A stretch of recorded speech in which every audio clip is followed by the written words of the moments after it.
Hello વિદ્યાર્થી મિત્રો, welcome back. આજે આપણે ધોરણ 9 ગુજરાતી માધ્યમના વિષય કમ્પ્યુટરની અંદર પ્રકરણ 2 કમ્પ્યુટરના પ્રકાર અને ડેટાની રજૂઆતનો પરિચય વિશે ચર્ચા કરીશું.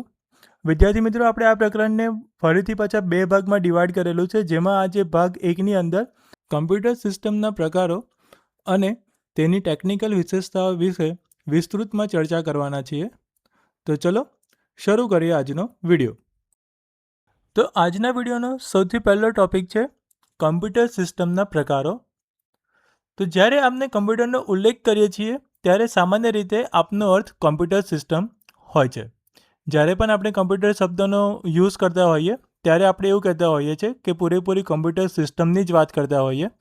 તો કમ્પ્યુટર સિસ્ટમ મુખ્ય બે ઘટકોની બનેલી છે, એક હાર્ડવેર અને સોફ્ટવેર. આપણે સૌ જાણીએ જ છીએ કે કમ્પ્યુટર સિસ્ટમ મુખ્ય બે ઘટકોની બનેલી છે, એક હાર્ડવેર છે અને બીજું છે સોફ્ટવેર. કમ્પ્યુટર સિસ્ટમને માનવ શરીરની જેમ વિચારી શકાય છે. કમ્પ્યુટર સિસ્ટમને આપણે એક માનવ શરીરની સાથે જો એની કમ્પેરિઝન કરીએ ને તો અહીંયા છે કે હાર્ડવેર એ તમામ ભૌતિક ભાગોને દર્શાવે છે જેને આપણે જોઈ અને સ્પર્શી શકીએ છીએ. એટલે હાર્ડવેર એટલે એવા ભાગો કે જેને આપણે જોઈ શકીએ છીએ અને એને આપણે અડકી શકીએ છીએ. જેમ કે એના ઉદાહરણ છે સ્ક્રીન, કીબોર્ડ, માઉસ અને મેમરી ચિપ્સ. બરાબર. તો આ બધા ભાગ જે કમ્પ્યુટરના છે એ બધા હાર્ડવેર તરીકે એને ઓળખવામાં આવે કે આ બધાને આપણે જોઈ શકીએ છીએ. સ્ક્રીન જોઈ શકીએ, કીબોર્ડ છે, માઉસ છે, મેમરી ચિપ્સ છે, એ બધું આપણે જોઈ શકીએ અને અડકી પણ શકાય છે. અને બીજો ભાગ જે છે એ સોફ્ટવેર છે. એ એવું કહે છે કે સોફ્ટવેર એ સૂચનાઓ અને પ્રોગ્રામોનો સમૂહ છે જે હાર્ડવેરને શું કરવું તે જણાવે છે. સોફ્ટવેર એવી વસ્તુ છે કે જેને આપણે અડકી શકતા નથી.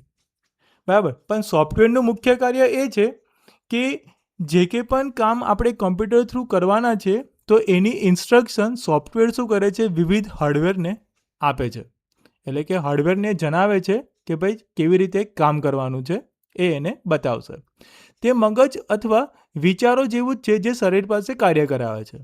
હવે આપણે આગળ ઉપર દેખ્યું હતું કે કોમ્પ્યુટર સિસ્ટમને માનવ શરીર સાથે સરખાઈએ તો આ સોફ્ટવેર છે ને એ આપણા મગજ જેવું કામ કરશે.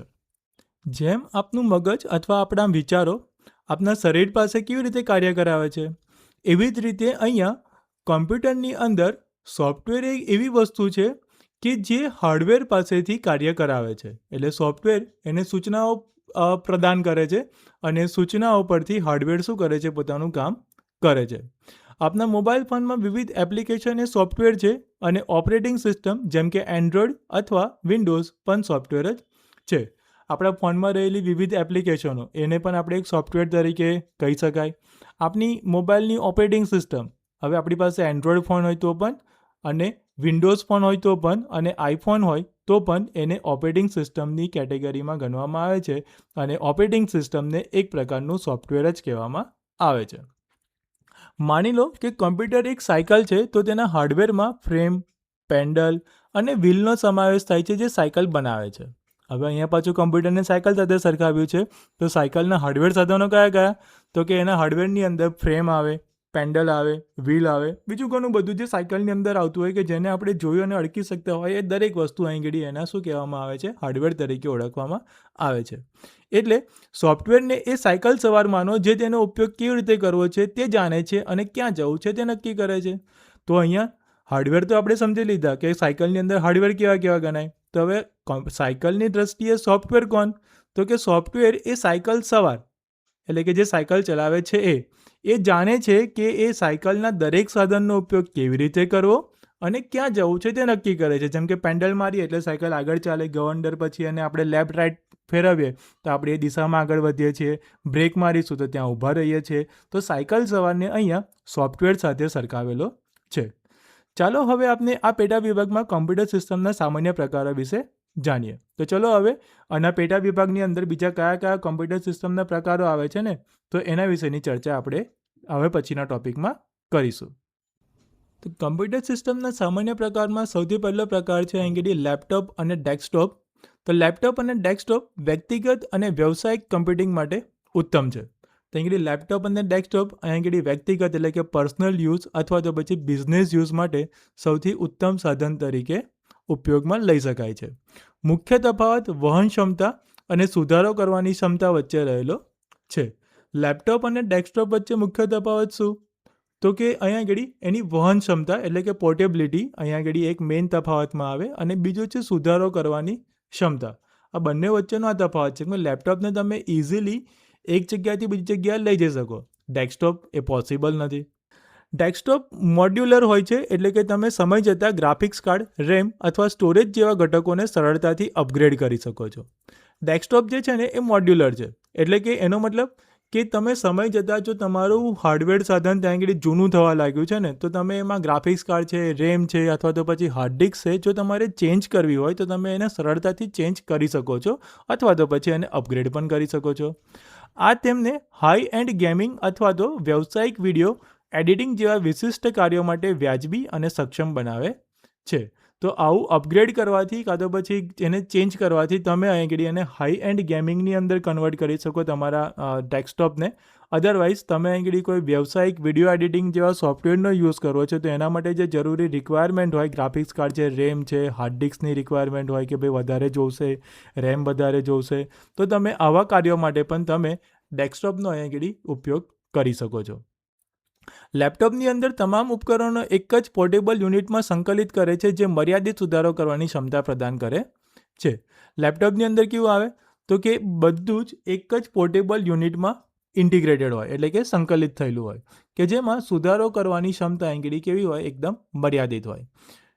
જેમને વિવિધ સ્થળોએથી કામ કરવાની જરૂર હોય તેવા વિદ્યાર્થીઓ અને વ્યવસાયિકો માટે આ આદર્શ છે. જો કોઈને અલગ અલગ જગ્યાએ કામ કરવાની જરૂર પડતી હોય તો એવા લોકો માટે અને એવા વિદ્યાર્થીઓ અથવા તો પછી વ્યવસાયકારો માટે આ એક લેપટોપ એક જરૂરી વસ્તુ છે, કેમ કે એક જગ્યાએથી બીજી જગ્યાએ તમે આસાનીથી લઈ જઈ શકો છો અને ત્યાં જઈ લેપટોપ પર જે કંઈ પણ કામ કરવું એ કરી શકાય છે. લેપટોપ અને ડેસ્કટોપ માઇક્રો કોમ્પ્યુટરના મુખ્ય પેટા પ્રકારોનું પ્રતિનિધિત્વ કરે છે. તો અહીંયા લેપટોપ અને ડેસ્કટોપ જે છે એ માઇક્રો કોમ્પ્યુટરના પેટા પ્રકારોની કેટેગરીમાં આવે છે. આ બંનેનો વ્યાપકપણે વ્યક્તિગત કાર્યક્ષમતા સુધારવા માટે ઉપયોગ થાય છે, જેનાથી ડોક્યુમેન્ટ, પ્રેઝન્ટેશન, સોફ્ટવેર બનાવવા અથવા મલ્ટીમીડિયા ચલાવવાની એપ્લિકેશનનો ઉપયોગ કરી શકાય છે. લેપટોપ અને ડેસ્કટોપ બંનેનો તમે અહીં આગળ પર્સનલ યુઝ માટે તમે આ કોમ્પ્યુટર વાપરી શકો છો, જેનું તમે અહીં આગળ ડોક્યુમેન્ટ બનાવવા માટે, પ્રેઝન્ટેશન ક્રિએટ કરવા માટે, સોફ્ટવેર બનાવવા માટે અથવા તો પછી મલ્ટીમીડિયાની એપ્લિકેશનનો ઉપયોગ કરી અને મલ્ટીમીડિયા ક્રિએટ કરવા માટે પણ તમે આ બંને વસ્તુનો યુઝ કરી શકો છો. મુખ્ય તફાવત પોર્ટેબિલિટી વિરુદ્ધ શક્તિ અને સુસંગતતામાં રહેલો છે. એટલે અહીં આગળ મુખ્ય તફાવત ખાલી બંને વચ્ચે એટલો જ છે કે એની પોર્ટેબિલિટી એટલે કે સહજતાથી જે લઈ જવાની ક્ષમતા છે, બરાબર, એની વિરુદ્ધ શક્તિ અને સુસંગતતામાં ખાલી અહીંયા રહેલો છે. નેક્સ્ટ ટોપિકમાં આવે છે લેપટોપ અને ડેસ્કટોપની કેટલીક ટેકનિકલ વિશેષતાઓ. તો જોઈએ શું છે. તો સૌથી પહેલાં છે CPU એટલે કે સેન્ટ્રલ પ્રોસેસિંગ યુનિટ. તો કે આ કોમ્પ્યુટરનું મગજ છે અને પ્રમાણભૂત વિકલ્પોમાં ઇન્ટેલની કોર શ્રેણી જેવી કે i3, i5, i7 અને AMDની રાઇઝન શ્રેણી જેમ કે 3, 5, 7નો સમાવેશ થાય છે, અને સામાન્ય રીતે મોટો નંબર વધુ સારું પ્રદર્શન સૂચવે છે. તો અહીં આગળ સૌથી પહેલાં એક CPUની વાત કરી છે કે જે બંનેની અંદર હોય જ છે ઓબ્વિયસલી, કેમ કે કોમ્પ્યુટરનું મગજ છે. તો એની અંદર અહીંયા આગળ ઇન્ટેલ એક કંપની છે જેની અંદર અહીં આગળ કોર શ્રેણી બતાવી જેમ કે i3, i5, i7 અને AMDની રાઇઝન શ્રેણી જેમાં 3, 5 અને 7નો સમાવેશ થાય છે એની વાત કરી છે અહીંયા. જેવી રીતે અહીંયા આગળ લખ્યું છે એ પ્રમાણે કે જેવો મોટો નંબર જેમ કે 3, 5, 7, 3 કરતાં બેટર પરફોર્મન્સ 5 આપશે અને 5 કરતાં સારું પ્રદર્શન 7 નંબર સૂચવે છે. એટલે અહીં આગળ જેટલો મોટો નંબર હશે એટલું સારું પ્રદર્શન અહીં આગળ કરશે. બીજું છે રેમ એટલે કે રેન્ડમ એક્સેસ મેમરી. તો કે આ મલ્ટીટાસ્કિંગ માટે ઉપયોગમાં લેવામાં આવતા કમ્પ્યુટરની ટૂંકા ગાળાની મેમરી છે. સરળ પ્રદર્શન માટે ઓછામાં ઓછી 8 GB જરૂરી છે, બરાબર. અહીંયા મલ્ટીટાસ્કિંગ એકસાથે વધારે પડતા કામ કરવા હોય તો એની માટે અહીં આગળ આ એક રેમ છે જે ટૂંકા ગાળાની મેમરી છે. આપણે પહેલા પ્રકરણમાં બી શીખી ગયા હતા રેમ અને રોમ વચ્ચેનો તફાવત. એક આ વોલેટાઇલ મેમરી છે. ઓછામાં ઓછી અહીં આગળ તમારે જો તમારે ઇફેક્ટિવલી કામ કરવું હોય તો તમારે અહીંયા 8 GB મેમરીની જરૂર પડે છે. મોટાભાગના વપરાશકર્તાઓ માટે 16 GBની ભલામણ કરવામાં આવે છે અને વ્યવસાયિકો અને રમત માટે 32 GB અથવા વધુની ભલામણ કરવામાં આવે છે. અહીંયા પણ એવું છે કે જેટલી વધારે રેમ હશે ને એટલું તમારું PC સ્મૂથ પરફોર્મન્સ આપતું જશે, બરાબર. એટલે મિનિમમ રિક્વાયરમેન્ટ એવી હોય છે કે તમે 16 GBની વાપરો તો બેટર છે, પણ જો તમારે હેવી ગેમ રમવાની છે કાં તો પછી એવા હેવી સોફ્ટવેરનો યુઝ કરવાનો હોય તો તમારે 32 GB અથવા તો પછી એના કરતાં વધારે રેમની જરૂર પડી શકે છે. નેક્સ્ટ છે HDD એટલે કે હાર્ડ ડિસ્ક ડ્રાઈવ, તો કે એક ધીમી યાંત્રિક ડ્રાઈવ જે સૌથી ઓછી કિંમતે વધુ માત્રામાં સ્ટોરેજ પ્રદાન કરે છે. હાર્ડ ડિસ્ક છે એ ડેટા તમને એકદમ સ્લો ટ્રાન્સફર કરી આપે છે, બરાબર. તેની કિંમત કેવી છે? ઓછી, પરંતુ વધુ માત્રાની અંદર ડેટા સ્ટોરેજ કરવાની ફેસિલિટી પૂરી પાડે છે. નેક્સ્ટ છે SSD એટલે કે સોલિડ સ્ટેટ ડ્રાઈવ. SSD કમ્પ્યુટરને ઝડપથી બૂટ થવા અને રિસ્પોન્સિવ લાગવામાં સક્ષમ કરે છે અને 512 GB એ SSD માટે સારી શરૂઆત છે. અહીં ઘડી હાર્ડ ડિસ્ક ડ્રાઈવ કરતાં તો SSD ઘણી ઝડપી છે, બરાબર. અને SSD દ્વારા કમ્પ્યુટર ઝડપથી બૂટ એટલે કે શરૂ થઈ શકે છે, ચાલુ થવામાં મદદ કરે છે, બરાબર. અને રિસ્પોન્સિવ લાગવામાં પણ એક સક્ષમ છે, એટલે કે જે કંઈ પણ કામ આપણે આપીએ છીએ તો કામ ફટાફટ એ કરીને આપે છે. હાર્ડ ડિસ્ક કરતાં વધારે સ્પીડમાં આ કામ કરે છે. શરૂઆતમાં જો 512 GBની તમારી પાસે SSD છે તમારા સિસ્ટમમાં દાખલ કરેલી, તો એ ઇનફ કહેવામાં આવે છે, એટલે કે સારી શરૂઆત તમે અહીંયા એને કહી શકો છો. નેક્સ્ટ છે GPU એટલે કે graphics processing unit. Gaming, video editing અને ડિઝાઇન સોફ્ટવેર માટે આવશ્યક છે. NVIDIAની GeForce RTX શ્રેણી અને AMDની Radeon RX શ્રેણી બજારના અગ્રણી છે અને સામાન્ય ઉપયોગ માટે CPUમાં સંકલિત ગ્રાફિક્સ પૂરતા છે. જો તમારે જનરલ યુઝ કરવો હોય તો જનરલ યુઝ માટે CPUની અંદર ઓલરેડી ઇનબિલ્ટ ગ્રાફિક્સ આવે જ છે, તો એ ઇનફ છે. પણ જો તમારે એવી હાઈ રિઝોલ્યુશનવાળી જો ગેમો રમવાની હોય તો તમારે પછી ગ્રાફિક્સ કાર્ડ અપગ્રેડ કરવા પડે છે, એટલે કે વધારાના તમારે એડ કરવા પડે. અહીંયા ગેમિંગ છે, વિડીયો એડિટિંગ અને ડિઝાઇનિંગના સોફ્ટવેર માટે તમારે અહીં આ ગ્રાફિક્સ કાર્ડની રિક્વાયરમેન્ટ પડશે અને એમાં અહીંયા NVIDIAની GeForce જે RTX શ્રેણી તરીકે પ્રખ્યાત છે અને AMDની Radeon જે RX શ્રેણી તરીકે અહીંયા બજારમાં પ્રખ્યાત તમારી અહીં GPU એટલે કે ગ્રાફિક્સ પ્રોસેસિંગ યુનિટ અહીંયા અવેલેબલ છે. અને છેલ્લો પોઈન્ટ છે ડિસ્પ્લે, તો કે લેપટોપ માટે પ્રમાણભૂત કદ 14 ઇંચ અને 15.6 ઇંચ છે.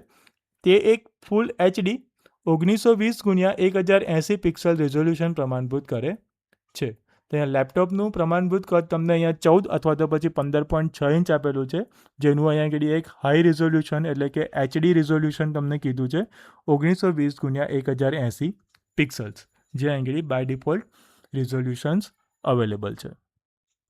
પછી નેક્સ્ટ પ્રકાર છે ટેબ્લેટ્સ. તો ટેબ્લેટ એ સ્માર્ટફોન અને લેપટોપ વચ્ચેની આવૃત્તિ ધરાવે છે. તો ટેબ્લેટ જે છે એ આપણા અત્યારના સ્માર્ટફોન અને લેપટોપની વચ્ચેની આવૃત્તિ છે. તે મુખ્યત્વે મીડિયા વપરાશ, વેબ બ્રાઉઝિંગ અને હળવી ઉત્પાદકતા માટે ડિઝાઇન કરવામાં આવ્યા છે.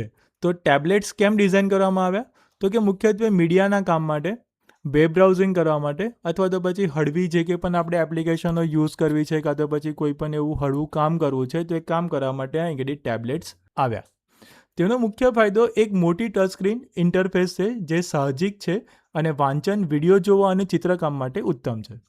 ટેબ્લેટ્સનો મુખ્ય ફાયદો એ છે કે એનો એક ટચસ્ક્રીન એક ઇન્ટરફેસવાળું છે, એટલે કે એ ટચ સ્ક્રીન ધરાવે છે અને એમાં વાંચવું અથવા તો પછી વિડીયો જોવા અને ચિત્રકામ કરવું હોય કોઈ પણ પ્રકારનું ગ્રાફિક્સ કામ, તો એની કરવા માટે એંગડિયા એક ઉત્તમ ડિવાઇસ છે. કેમ કે સ્માર્ટફોનમાં સ્ક્રીન ઘણી નાની પડે અને ટેબ્લેટ્સ જો જોવા જઈએ તો ટેબ્લેટ્સમાં કમ્પેર ટુ સ્માર્ટફોન સ્ક્રીન ઘણી મોટી હોય છે.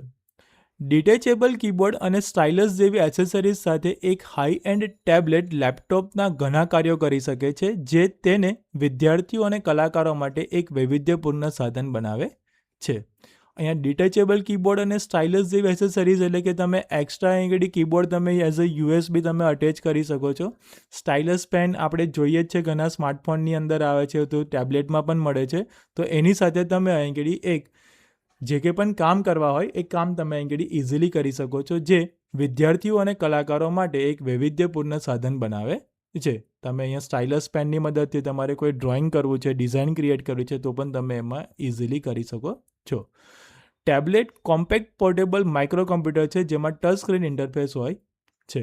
તો ટેબ્લેટ આગળ એક પોર્ટેબલ માઇક્રો કોમ્પ્યુટરની સાથે કમ્પેર કરેલું છે, જેમાં ટચ સ્ક્રીન ઇન્ટરફેસ તમને જોવા મળે છે. તેઓ મોબાઈલ ઓપરેટિંગ સિસ્ટમનો ઉપયોગ કરે છે અને કદની દ્રષ્ટિએ તેઓ સ્માર્ટફોન અને લેપટોપની વચ્ચે આવે છે. તો ટેબ્લેટ્સની અંદર આપણા મોબાઈલમાં જે પ્રકારની ઓપરેટિંગ સિસ્ટમ વપરાય છે તે એવી ઓપરેટિંગ સિસ્ટમ ટેબ્લેટ્સમાં પણ જોવા મળે છે અને કદની રીતે જોઈએ ને તે સ્માર્ટફોન અને લેપટોપની વચ્ચે આવે છે, કેમ કે સ્માર્ટફોન કરતાં એની સ્ક્રીન મોટી અને લેપટોપ કરતાં નાની. તે કદમાં નાના અને ઘણા જ પોર્ટેબલ હોવાથી મુસાફરીમાં મલ્ટીમીડિયાના ઉપયોગની સુવિધા રહે છે. તે લેપટોપ કરતાં કદમાં નાના છે, એટલા માટે એને જો આપણે મુસાફરી કરતા હોઈએ તે વખતે આપણે એને ઇઝીલી કેરી ફોરવર્ડ કરી શકીએ છીએ, સાથે લઈ જઈ શકીએ છીએ, બરાબર. અને મલ્ટીમીડિયા તરીકે જે આપણે એનો યુઝ કરવો છે તો આપણે એનો યુઝ પણ કરી શકીએ છીએ. હવે જોઈએ ટેબ્લેટ્સની કેટલીક ટેકનિકલ વિશેષતાઓ. તેમાં સૌથી પહેલું છે પ્રોસેસર. તો કે ટેબ્લેટ કાર્યક્ષમતા માટે ડિઝાઇન કરાયેલા મોબાઈલને પ્રાધાન્ય આપતા પ્રોસેસરનો ઉપયોગ કરે છે અને મુખ્ય સંસ્થાઓમાં એપલની A સિરીઝ અને M સિરીઝની ચિપ્સ અને ક્વોલકોમ સ્નેપડ્રેગન શ્રેણી અથવા તો પછી મીડિયાટેકની ડાયમેન્સિટી શ્રેણીનો સમાવેશ કરવામાં આવે છે. તમે પ્રોસેસરની વાત કરીએ ને તો જે આપણા સ્માર્ટફોનની અંદર જે પ્રોસેસર વપરાય છે સેમ પ્રોસેસર તમે અહીં ટેબ્લેટની અંદર પણ જોઈ શકશો. જેમાં મુખ્ય વાત કરીએ તો એપલના ટેબ્લેટ્સની અંદર તમે અહીંયા A સિરીઝ અને M સિરીઝની ચિપ્સનો યુઝ થશે. પછી નોર્મલ જે એન્ડ્રોઈડ ટેબ્લેટ્સ આવતા હશે એમાં ક્વોલકોમ સ્નેપડ્રેગનની શ્રેણી અથવા તો પછી મીડિયાટેકની ડાયમેન્સિટી શ્રેણીનો અહીંયા આગળ યુઝ કરવામાં આવે છે. આ થોડા પ્રખ્યાત પ્રોસેસર છે. પછી છે નેક્સ્ટ રેમ. તો સામાન્ય રીતે બજેટ મોડલમાં 4GB લઈને હાઈ એન્ડ મોડલમાં 8GB અથવા તો 16GB સુધીની રેમ હોય છે. જો બજેટમાં ટેબ્લેટ લેવા જાઓ ને તો મિનિમમ તમને 4GBની રેમ જોવા મળશે. પછી તમે જેમ જેમ હાઈ એન્ડ મોડલ સુધી પહોંચશો, જેમ જેમ ટેબ્લેટ્સ તમે મોંઘા પસંદ કરશો તો એ પ્રમાણે એમાં 8GB અને 16GB સુધીની રેમ જોવા મળશે. નેક્સ્ટ છે સ્ટોરેજ. તો કે આંતરિક સ્ટોરેજ સામાન્ય રીતે 64GB થી 512GB સુધીનું હોય છે અને કેટલાક Android tablet micro SD card દ્વારા વિસ્તૃત કરી શકાય તેવું સ્ટોરેજ પ્રદાન કરે છે. તો જનરલી તમને અહીંયા 64GB થી લઈને 512GB સુધીનું તમને અહીંયા સ્ટોરેજ મળશે. ના હવે એના જો ટેબ્લેટ્સમાં અપગ્રેડ થયા હોય તો તમે 1TB સુધીનું પણ સ્ટોરેજ જોઈ શકો છો. અને કેટલાક એન્ડ્રોઈડ ટેબ્લેટની અંદર તમને માઇક્રો SD કાર્ડ દ્વારા તમને વધારાની સ્ટોરેજ કેપેસિટી પણ જોવા મળે છે. મેમરી કાર્ડ નાખી દો, તમને વધારાનું સ્ટોરેજ મળી જશે. નેક્સ્ટ છે ડિસ્પ્લે. તો કે સ્ક્રીનનું કદ સામાન્ય રીતે 10 થી 13 ઇંચની વચ્ચે હોય છે અને ડિસ્પ્લે ગુણવત્તા એ મુખ્ય વિશેષતા છે જેમાં ઉચ્ચ રિઝોલ્યુશન LCD અથવા તો પછી આકર્ષક OLED પેનલ હોય છે. જનરલી તમને સ્ક્રીન સાઇઝ તમને અહીંયા 10 થી 13 ઇંચની વચ્ચે જોવા મળશે અને અહીંયા ડિસ્પ્લે ગુણવત્તામાં મુખ્ય વિશેષતા એ છે કે તેની રિઝોલ્યુશન અહીં LCDમાં પેનલની અંદર જોવા મળે છે. તો જનરલી તમને અહીંયા રિઝોલ્યુશન LCDમાં જોવા મળશે અથવા તો પછી એનું OLED પેનલની અંદર તમને ડિસ્પ્લે જોવા મળી શકે છે. નેક્સ્ટ છે કનેક્ટિવિટી. તો કે કમ્પ્યુટર મોડેલ ફક્ત વાઈફાઈ અથવા વાઈફાઈ પ્લસ સેલ્યુલર તરીકે ઉપલબ્ધ છે જે ઇન્ટરનેટ એક્સેસ માટે સિમ કાર્ડનો ઉપયોગ કરવાની મંજૂરી આપે છે. તો કનેક્ટિવિટીની વાત કરીએ તો જનરલી તમે અહીં વાઈફાઈ અથવા તો વાઈફાઈ પ્લસ દ્વારા તમે અહીં એનું ઇન્ટરનેટ કનેક્ટિવિટી કરી શકો છો. અધરવાઇઝ તમે ઇન્ટરનેટ એક્સેસ માટે તમે સિમ કાર્ડનો અહીંયા યુઝ કરી શકો છો. તો સિમની મદદથી ઇન્ટરનેટ વાપરો અથવા તો પછી વાઈફાઈની ફેસિલિટી છે એમાં તો વાઈફાઈના ફંક્શન્સ દ્વારા તમે અહીં ઇન્ટરનેટ કનેક્શન ટેબ્લેટમાં કનેક્ટ કરી શકો છો. પછી નેક્સ્ટ ટોપિક છે મોબાઈલ ફોન. કે ભારત અને વિશ્વભરના મોટાભાગના લોકો માટે સ્માર્ટફોન તેમનું પ્રાથમિક કમ્પ્યુટિંગ ઉપકરણ છે. તે એક શક્તિશાળી કનેક્ટેડ ઓલ ઇન વન ઉપકરણ છે. જનરલી આજકાલ દરેક જણ મોબાઈલ ફોન વાપરતા જ હોય છે. સંચાર ઉપરાંત તે વોલેટ, નેવિગેટર, ઉચ્ચ ગુણવત્તાવાળા કેમેરા અને મનોરંજન સાધન તરીકે પણ સેવા આપે છે. તો પહેલાંના ફોન કરતાં આજકાલના ફોન જે છે એ હવે UPIથી પેમેન્ટ કરવું છે, નેવિગેશન GPSનો યુઝ કરવો છે, સારી ગુણવત્તાવાળો કેમેરો હવે જોવા મળે છે અને મનોરંજનના સાધન તરીકે પણ હવે મોબાઈલ ફોનનો યુઝ થવા લાગ્યો છે. એટલે હવે ખાલી મોબાઈલ ફોન કોમ્યુનિકેશન માટે જ ઉપયોગમાં લેવાય એવું જરૂરી નથી. આધુનિક સ્માર્ટફોનની ક્ષમતા તેના SoC એટલે કે સિસ્ટમ ઓન અ ચિપમાં રહેલી છે જે બહુવિધ ઘટકોને અને વિશાળ એપ્લિકેશન ઇકોસિસ્ટમના ઉપયોગને કાર્યક્ષમ રીતે સંકલિત કરે છે.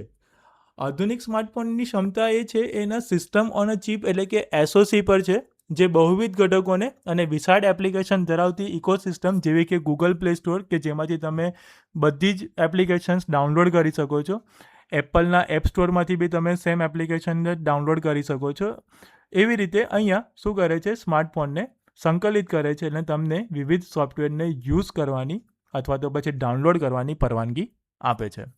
મોબાઈલ ફોન જે ઘણીવાર માઇક્રો કમ્પ્યુટર તરીકે વર્ગીકૃત થાય છે તે હાથમાં પકડી શકાય તેવા વ્યક્તિગત ઉપકરણો છે.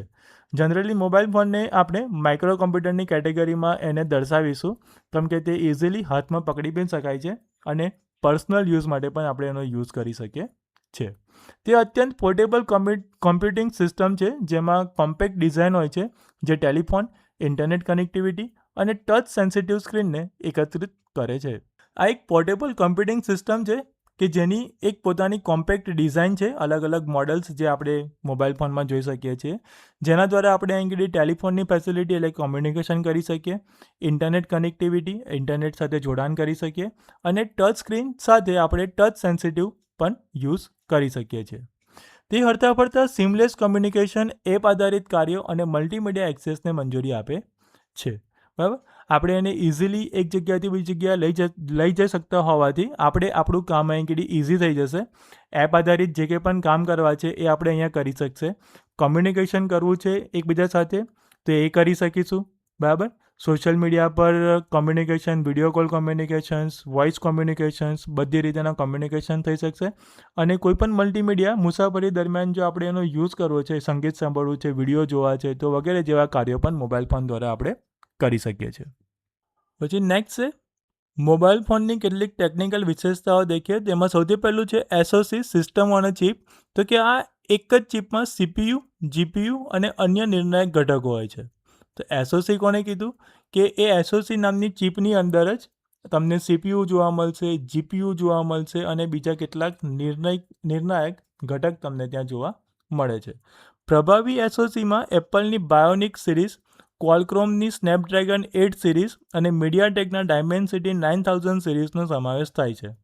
તો SoC કેવી રીતે ખબર પડે કે આપણા મોબાઈલ ફોનની અંદર SoC છે કે નહીં? તો અહીં કીધું જો તમારા મોબાઈલની અંદર અહીંયા એપલની જે બાયોનિક સિરીઝ હોય અથવા તો પછી તમારા મોબાઈલ ફોનની અંદર ક્વોલકોમની સ્નેપડ્રેગન 8 સિરીઝ અથવા તો પછી મીડિયાટેકના ડાયમેન્સિટી 9000 સિરીઝનો જો અંદર એમાં સમાવેશ થયેલો હોય તો તમે સમજી શકશો કે તમારા મોબાઈલ ફોન આ SoC એટલે કે સિસ્ટમ ઓન અ ચિપ ધરાવતા છે.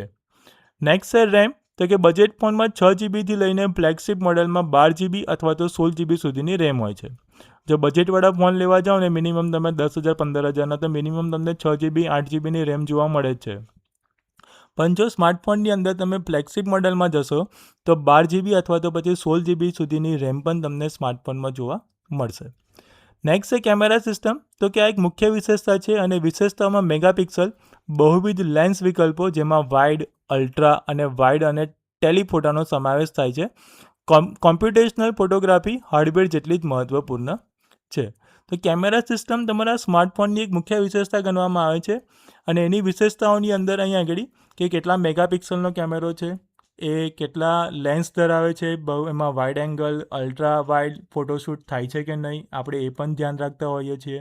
બરાબર, તો આ રીતે અહીંયા સ્માર્ટફોનની અંદર કેમેરા સિસ્ટમ એક મુખ્ય વિશેષતા કહેવાય છે. નેક્સ્ટ છે બેટરી. તો કે મિલી એમ્પિયર પ્રતિ કલાકમાં માપવામાં આવે છે, જેને અહીંયા શોર્ટમાં mAh તરીકે ઓળખાય છે, જેમાં 4500થી લઈને 5000 mAh સામાન્ય છે. ફાસ્ટ ચાર્જિંગ ક્ષમતા ધરાવે છે, એ પણ એની એક મુખ્ય વિશેષતા છે. તો અહીંયા બેટરી પણ એક મેઇન ફેક્ટર તરીકે ઓળખાય, કેમ કે કેટલા એમ્પિયરની બેટરી છે એ પણ આપણે ધ્યાન રાખતા હોઈએ છીએ. 4000 5000 એમ્પિયરની બેટરી જનરલી આપણા સ્માર્ટફોનમાં આપણને જોવા મળે જ છે. બરાબર, અને આ ફાસ્ટ ચાર્જિંગ જે ફટાફટ બેટરી જે ચાર્જ કરે છે એમાં અહીંયા 30 વોલ્ટ અથવા તો પછી 67 વોલ્ટ અથવા તો પછી 120 વોલ્ટવાળા પણ ફાસ્ટ ચાર્જિંગ અવેલેબલ છે, જેનાથી બેટરી ફટાફટ ચાર્જ થઈ શકે છે. નેક્સ્ટ છે ડિસ્પ્લે. તો કે મોટાભાગના ફોન હવે સરળ સ્ક્રોલિંગ માટે ઉચ્ચ રિફ્રેશ રેટ સાથે તેજસ્વી અને રંગીન MOOLED અથવા તો પછી OLED ડિસ્પ્લેનો ઉપયોગ કરે છે. તો તમે મોટાભાગના સ્માર્ટફોનની અંદર તમને અહીં આગળ ઉચ્ચ રિફ્રેશ રેટ જોવા મળશે અને સાથે સાથે તમારી જે સ્ક્રીન છે એ સ્ક્રીન પણ તમને અહીંયા MOOLED અથવા તો પછી OLED જેવી એટલે ડિસ્પ્લેવાળી તમને જોવા મળે છે, જે તમને વધારે પડતી કલરફુલ તમને બતાવે છે. એટલે કે તમે જે કંઈ પણ ફોટોઝ કે વિડીયોઝ જોવા માગો છો એ તમને અહીં અલ્ટ્રા HD રૂપે તમને અહીંયા જોવા મળશે. પછી નેક્સ્ટ ટોપિક છે સર્વર. તો કે સર્વર એ ઇન્ટરનેટ અને કોર્પોરેટ નેટવર્કની કરોડરજ્જુ છે. વ્યક્તિગત કમ્પ્યુટરથી વિપરીત તે સતત કાર્યભાર હેઠળ અત્યંત વિશ્વસનીયતા, વધારાની ક્ષમતા અને પ્રદર્શન માટે ડિઝાઇન કરવામાં આવ્યા છે. જનરલી સર્વર જે છે એ ઇન્ટરનેટ પર્પઝથી વપરાય અથવા તો પછી કોર્પોરેટ નેટવર્કની અંદર વાપરવામાં આવે, એટલા માટે એને કરોડરજ્જુ કહેવામાં આવ્યું છે. જો સર્વર ના હોય તો મોટાભાગના કોર્પોરેટ અથવા તો પછી ઇન્ટરનેટ કામ જ ના કરે. એ વ્યક્તિગત કમ્પ્યુટરથી એકદમ વિપરીત છે, કેમ કે સર્વર 24/7 સતત કામ કર્યા કરશે અને સર્વર પરથી જે ડેટા આવી રહ્યા છે એ ડેટાને આપણે આગળ વિશ્વસનીયતા એટલે કે એ ડેટા ચોકસાઈવાળા હશે અને એ ડેટા ઉપર આપણે વિશ્વાસ રાખી અને આપણે ફ્યુચરના ડિસિઝન પણ આપણે એમાં લઈ શકીએ છીએ. સર્વરનું કામ નેટવર્ક સંસાધનોનું સંચાલન કરવું અને ક્લાયન્ટ કમ્પ્યુટરની વિનંતીઓનો 24 કલાક જવાબ આપવાનું છે. તેમાં ઘણીવાર પુનરાવર્તિત ઘટકો હોય છે, જેથી જો એક ભાગ નિષ્ફળ જાય તો પણ સર્વર ચાલુ રહે છે. અહીં સર્વરનું મુખ્ય કાર્ય છે કે જે એની સાથે જે બીજા સંસાધનો જોડાયેલા છે ને એનું સંચાલન કરવું અને જે ક્લાયન્ટ કમ્પ્યુટરમાંથી જે રિક્વેસ્ટ આવે છે એ રિક્વેસ્ટનો એનો સતત જવાબ આપી રહ્યો. સર્વરની અંદર ઘણી વખત તમે પુનરાવર્તિત ઘટકો જોવા મળશે, જેમ કે ડ્યુઅલ પાવર સપ્લાયની વાત કરીએ તો જો કોઈ એક વખત જો કોઈ પાવર સપ્લાય અહીં આગળ જો નિષ્ફળ જાય ને તો પણ એ સર્વર ચાલુ રહે છે, કેમ કે બે સપ્લાય આવે છે. તો જો એક સપ્લાય અહીં આગળ જો એ જતો રહે, કામ ના કરે બરાબર, તો બીજા પાવર સપ્લાયથી તમારું સર્વર કન્ટિન્યુ ચાલુ રહી શકે છે. તેઓ સામાન્ય રીતે વિશિષ્ટ સર્વર ઓપરેટિંગ સિસ્ટમ ચલાવે છે, જેમ કે વિન્ડોઝ સર્વર અથવા તો લિનક્સ ડિસ્ટ્રીબ્યુશન, દાખલા તરીકે Ubuntu server, Red Hat Enterprise Linux.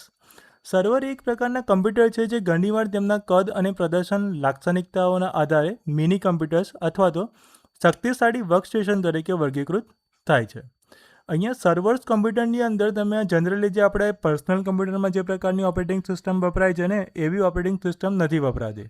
એમાં વિશિષ્ટ પ્રકારની સર્વર ઓપરેટિંગ સિસ્ટમ હોય છે, જેમ કે વિન્ડોઝ સર્વર હોય અથવા તો પછી લિનક્સની તમે યુબન્ટુ સર્વર અથવા તો પછી રેડ હેટ એન્ટરપ્રાઇઝ લિનક્સ, તમે એવી રીતે અહીંયા આગળ સર્વરની અંદર ઓપરેટિંગ સિસ્ટમ જોઈ શકો છો. અને ઘણી વખત આવા સર્વરને તમે એના કદ છે અથવા તો પછી એનું પ્રદર્શન કેવી રીતે એનો ઉપયોગમાં લેવાય છે, એની લાક્ષણિકતાઓ શું છે, એના આધારે એ મિની કમ્પ્યુટર અથવા તો પછી શક્તિશાળી વર્કસ્ટેશન તરીકે એને અલગ અલગ વર્ગીકૃત કરવામાં આવે છે. તેઓ ઘણીવાર માઇક્રો કમ્પ્યુટર અને મેઇનફ્રેમની શ્રેણીમાં પણ આવે છે. હવે સર્વરના જે પ્રમાણે એનું કદ છે, જે પ્રમાણે એનો ઉપયોગ છે, એની લાક્ષણિકતાઓ છે, એના આધારે એ માઇક્રો કમ્પ્યુટર અથવા તો પછી મેઇનફ્રેમની શ્રેણીમાં પણ એને ગણવામાં આવે છે. તેઓ ખાસ કરીને કોઈ ચોક્કસ હેતુ માટે ડિઝાઇન કરવામાં આવ્યા હોય છે. સર્વરનું મુખ્ય કાર્ય અહીં આગળ હોય છે કે એનું કોઈ ચોક્કસ કાર્ય પાર પાડવા માટે, જેમ કે આપણે ઉપર દેખ્યું કે સર્વર એ ઇન્ટરનેટ અથવા કોમ્પ્યુટર નેટવર્કની કરોડરજ્જુ છે, એના જેવું અહીં આગળ કોર્પોરેટની અંદર એટલે કે બિઝનેસની અંદર જે ડેટા છે એ ડેટા પોતાના કંપનીના અલગ અલગ ડિપાર્ટમેન્ટમાં પહોંચાડવા હોય તો એની માટે તમારું સર્વર કામનું છે. કોઈ યુનિવર્સિટી છે તો યુનિવર્સિટીનો ડેટા એક જગ્યાએથી બીજી જગ્યાએ મોકલવાનો છે અલગ અલગ ડિપાર્ટમેન્ટની અંદર, તો પણ સર્વરની રિક્વાયરમેન્ટ પડે છે. એટલે એનો હેતુ શું છે એવી રીતે અહીં આગળ સર્વરને અલગ અલગ રીતે ડિઝાઇન કરવામાં આવે છે.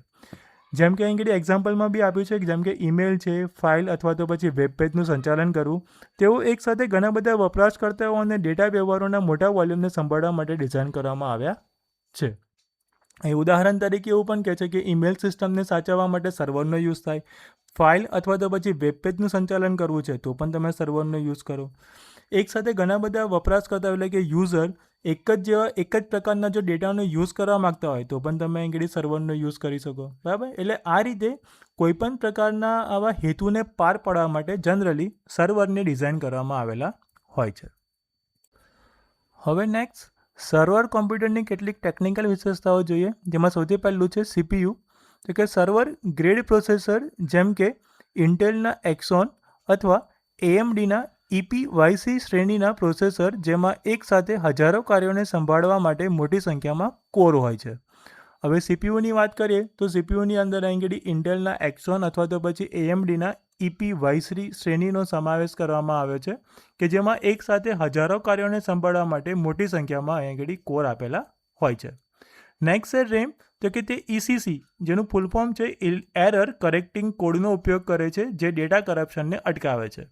અહીં આગળ રેમનું મુખ્ય કાર્ય કે તે ECC દ્વારા ઉપયોગમાં લેવાય છે, એટલે કે એરર કરેક્ટિંગ કોડ, કે જે જનરલી ડેટા કરપ્શનને અહીં આગળ અટકાવવાનું કામ પણ કરે છે. નેક્સ્ટ છે સ્ટોરેજ. તો કે RAID એટલે કે redundant array of independent disk સેટઅપમાં ગોઠવાયેલ એન્ટરપ્રાઇઝ ગ્રેડ SSD અથવા તો પછી HDDનો ઉપયોગ કરે છે અને ડેટાને બહુવિધ ડ્રાઇવમાં વિતરિત કરીને તેની સુરક્ષા કરે છે. ત્યાં આગળ જે કંઈ પણ સ્ટોરેજ ફેસિલિટી છે એ RAID ટેકનોલોજી દ્વારા કરવામાં આવશે અને એમાં SSD અથવા તો પછી હાર્ડ ડિસ્ક ડ્રાઈવનો ઉપયોગ કરે છે ડેટાને સ્ટોરેજ કરવા માટે, અને ડેટાને આગળ બહુવિધ ડ્રાઈવની અંદર સ્ટોર કરી અને ડેટાને પ્રોટેક્ટ કરવાનું પણ કામ કરે છે. પછી છે નેટવર્કિંગ, તો કે ઉચ્ચ વોલ્યુમ ટ્રાફિકને સંભાળવા માટે બહુવિધ હાઈસ્પીડ નેટવર્ક પોર્ટ પ્રમાણભૂત છે.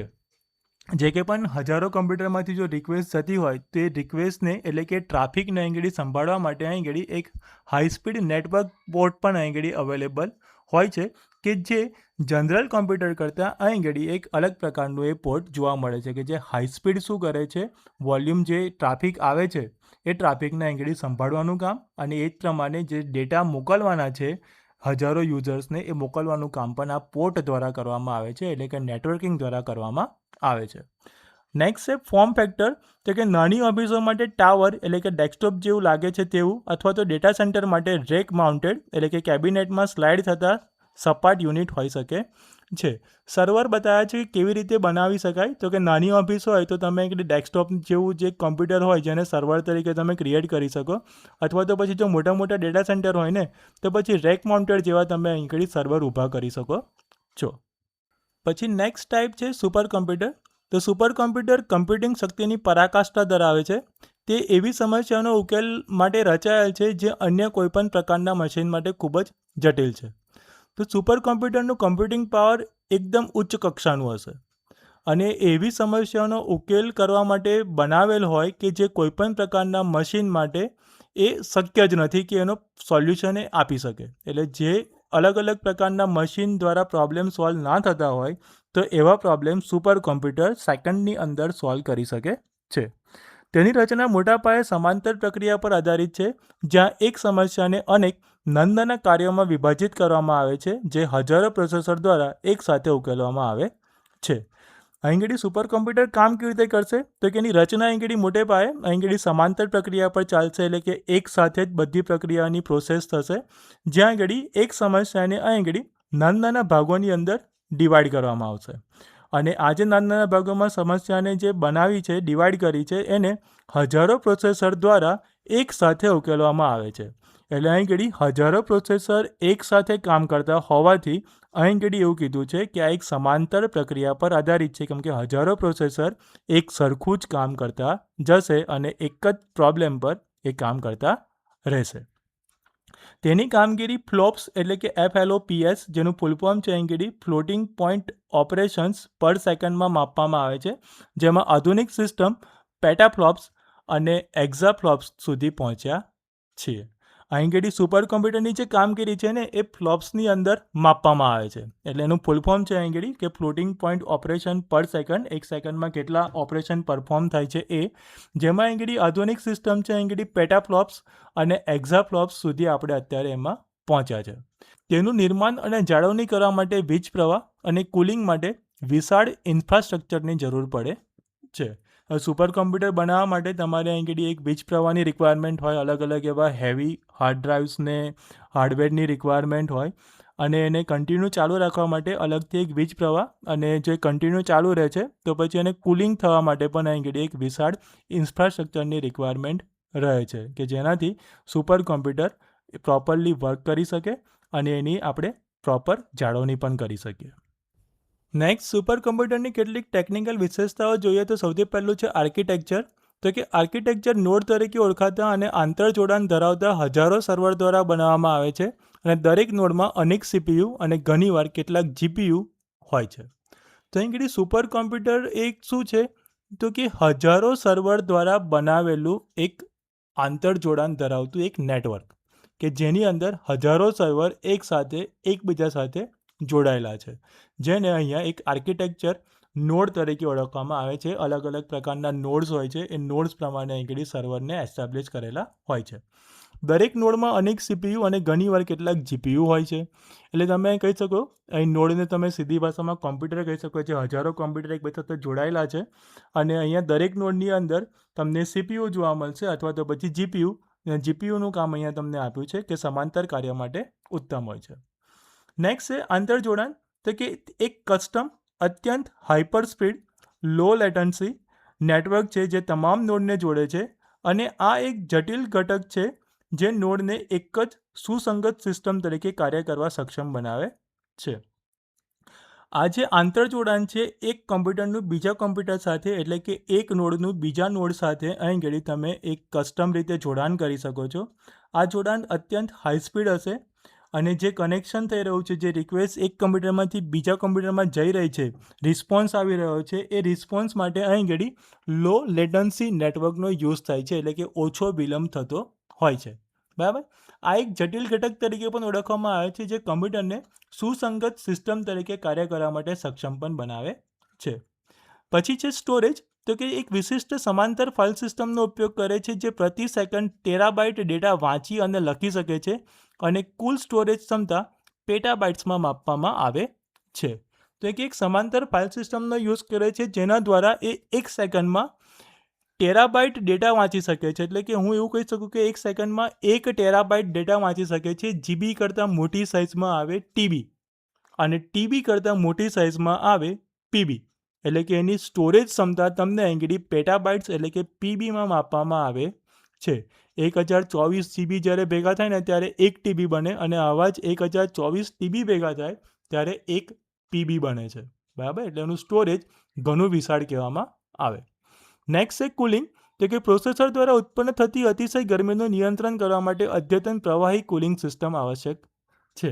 તો જે કે પણ અહીં આગળ કમ્પ્યુટર સિસ્ટમ ચાલી રહી છે અને જે પ્રોસેસર કન્ટિન્યુ કામ કરી રહ્યું છે, તો પ્રોસેસર દ્વારા જે કે પણ અહીંયા ગરમી ઉત્પન્ન થશે, એ ગરમીનું નિયંત્રણ કરવા માટે એ હાર્ડવેર સાધનોના જે ગરમ થઈ જાય એ ગરમ થતાં રોકવા માટે અહીંયા એક વિશિષ્ટ પ્રકારની કુલિંગ સિસ્ટમ અહીંયા જરૂરી છે, જેના દ્વારા તમારું જે સુપર કમ્પ્યુટર છે એ ઠંડુ રહે અને વધારે પડતું હીટ વાગે ના. તો એનું પણ ધ્યાન અહીંયા રાખવાનું હોય છે. કમ્પ્યુટર સિસ્ટમના છેલ્લો પ્રકાર ગ્રાફિક્સ પ્રોસેસિંગ યુનિટ આધારિત સિસ્ટમ. તો સર્વરમાં ગ્રાફિક્સ પ્રોસેસિંગ યુનિટ એક શક્તિશાળી કોમ્પ્યુટેશનલ એક્સિલેટર તરીકે કાર્ય કરે છે. એટલે કે તમે અહીંયા સર્વરમાં જોશો તો જીપીયુ જે છે એક શક્તિશાળી કોમ્પ્યુટેશનલ એક્સિલેટર એટલે કે ગણતરી પ્રવેશક તરીકે એનો ઉપયોગ કરવામાં આવે છે. જો કે તેને મૂળ રૂપે ગ્રાફિક્સ માટે બનાવવામાં આવ્યું હતું, તેમ છતાં સર્વરમાં જીપીયુની પ્રાથમિક ભૂમિકા એઆઈ, ડેટા વિશ્લેષણ અને વૈજ્ઞાનિક સિમ્યુલેશન જેવા કાર્યો માટે મોટા પાયે ગણતરીઓ કરવા માટે હોય છે.